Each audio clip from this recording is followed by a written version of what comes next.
Dear students, अपने देश के बारे में एक कहावत प्रसिद्ध है कि कोस कोस पर बदले पानी, चार कोस पर वाणी।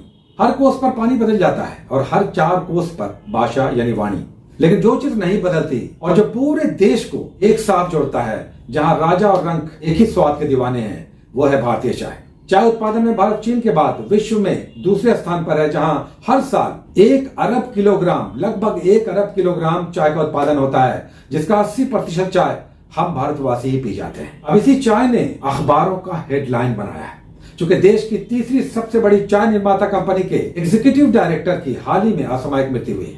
पराग देसाई एक दिन मॉर्निंग वॉक के दौरान एक स्ट्रे डॉग ने उन्हें काट लिया, जिसके बाद अस्पताल ले जाते उनकी मृत्यु हो गई। ये पराग देसाई हैं, बाघ बकरी नाम के चाय निर्माता कंपनी के एग्जीक्यूटिव डायरेक्टर। टाटा और हिंदुस्तान लीवर के बाद बाघ बकरी देश की तीसरी सबसे बड़ी चाय निर्माता कंपनी है, जिसके उभार और सफलता की कहानी बड़ी ही दिलचस्प है। स्वतंत्रता आंदोलन के दौरान नारायण दास देसाई ने खुली चाय बेचना शुरू किया गुजरात में। इसी बीच महात्मा गांधी के आह्वान पर दक्षिण अफ्रीका पहुंचे, वहां भी चाय का उत्पादन करना शुरू किया। लेकिन महात्मा गांधी के वापस आ जाने और रंग भेद की नीति के कारण नारायण दास देसाई ने दक्षिण अफ्रीका से पूरे व्यापार को वाइंड अप करके गुजरात में अपने आप को संकेंद्रित किया। तब खुली चाय बेची जाती थी। धीरे धीरे देश को स्वतंत्रता मिली, नारायण दास देसाई का काम आगे बढ़ता गया। नारायण दास देसाई ने 1930 के दशक में अपनी चाय कंपनी को एक अनोखा नाम दिया और यह नाम था बाघ बकरी। इस नाम को लेने की कहानी भी बड़ी दिलचस्प है, जो लिया गया है मार्केट के प्रसिद्ध रिसर्चर और ऑथर फिलिप कोटलर की बुक से, जिसमें बाघ और बकरी की कहानी है। बाघ प्रतीक है शक्ति का, जबकि बकरी कमजोरी का प्रतीक है।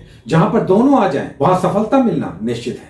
जहां राजा और रंक, सामान्य और विशिष्ट एक साथ आ जाएं, वहां सफलता निश्चित है। नारायण दास देसाई ने इसी बाघ बकरी शब्द और इसके पीछे की संकल्पना को अपने चाय उत्पादन और उसकी सफलता का आधार बनाया और इस नाम को रजिस्टर करा लिया, बाघ बकरी। 1980 के दशक तक भारत में खुली चाय बेची जाती थी। बाघ बकरी चाय के निर्माताओं ने पहली बार पैकेज्ड चाय पत्ती बेचना शुरू किया।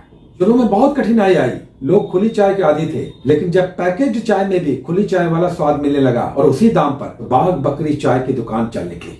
1990 के दशक में नई युवा पीढ़ियों ने इसका नेतृत्व संभाला, जिसके सूत्रधार बने पराग देसाई, जिन्होंने इस कंपनी को 200 करोड़ से 2000 करोड़ के नेटवर्थ तक पहुंचाया। और ऐसे में जब पिछले दिनों इनकी असामयिक मृत्यु हो गई, तो अखबारों का बड़ा हेडलाइन बना, क्योंकि अमान्य से दिखने, लगने और सुनने वाली ये बाघ बकरी चाय की कहानी सभी का ध्यान खींचती है। नारायण दास से लेकर पराग देसाई तक बाघ बकरी चाय की कहानी छोटे से बिजनेस को शिखरों तक पहुंचाने की कहानी है, जिसमें साहस, संयम और मेहनत के साथ साथ नएपन की सोच डालते हुए कैसे कोई सामान्य से विशेष बन सकता है, कैसे असफल से सफल बन सकता है, कैसे संघर्ष करने वाले से विजेता बन सकता है, ये ब्रांड स्टोरी है बाघ बकरी चाय की। पीछे का संघर्ष हमें भी एहसास कराता है कि लगातार दृढ़ संकल्पित होकर, संयमित रहते हुए और अपनी सोच में नयापन डालते हुए जब हम किसी काम को आगे बढ़ाते हैं, तो अंततः उसे सफलता मिलती है। और सफलता ही नहीं, बड़ी सफलता मिलती है, जो हम सभी के लिए भी प्रेरणा का स्रोत है। तो best of luck, take care.